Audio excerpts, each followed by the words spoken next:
अस्सलामुअलैकुम दोस्तों, क्या हाल चला। बात करेंगे जी ओमान की कुछ अहम खबरों के मतलब 21 दिसंबर 2022 और बुध का दिन है। आज थोड़ी गर्मी भी है बाहर, वरना दिन में जो है ठंडी हवा चल रही होती है। आज थोड़ी धूप हवा तेज़ है, शाम को शायद ठंडी हो जाएगी।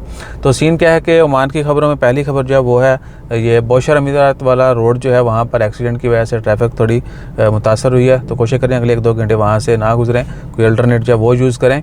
और दूसरा खबर है Oman CPI consumer protection authority और दीगर अथॉरिटीज़ की जानब से आए दिन कहीं ना कहीं रेड की जाती है। लास्ट वीक मैंने आपसे बताया था कि भाईजान घोड़ा जो है ना वो अपनी जितना उसका जिगर है उसने उतना ही दौड़ना है, यानी बकरी का जिगर लेके आप चीते के जैसे नहीं दौड़ सकते।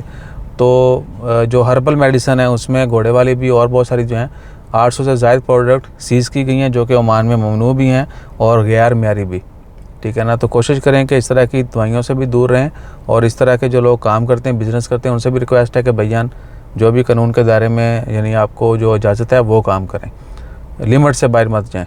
बहुत सारी जगहों पे आपको बाहर जो है ना कुछ और मिलेगा या अंदर डिस्प्ले में कुछ और मिलेगा और बैक डोर से कुछ और मिलेगा। वो सीन भी नहीं होना चाहिए, वरना लंबे लॉ लगते हैं इन चीज़ों के।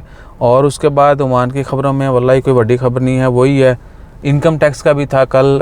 वैट के हवाले से तो अल्हम्दुलिल्लाह खुशखबरी आ गई है कि 2023 में वैट नहीं लगेगी, वैट में इजाफा नहीं होगा, 5% ही रहेगा टैक्स जो है। और इनकम टैक्स जो कि था कि जो हाईएस्ट सैलरीज जो हैं जो लेते हैं उनके ऊपर लगेगा, वो भी नहीं लगना है, अभी 2023 में लगाने का कोई प्लान नहीं है।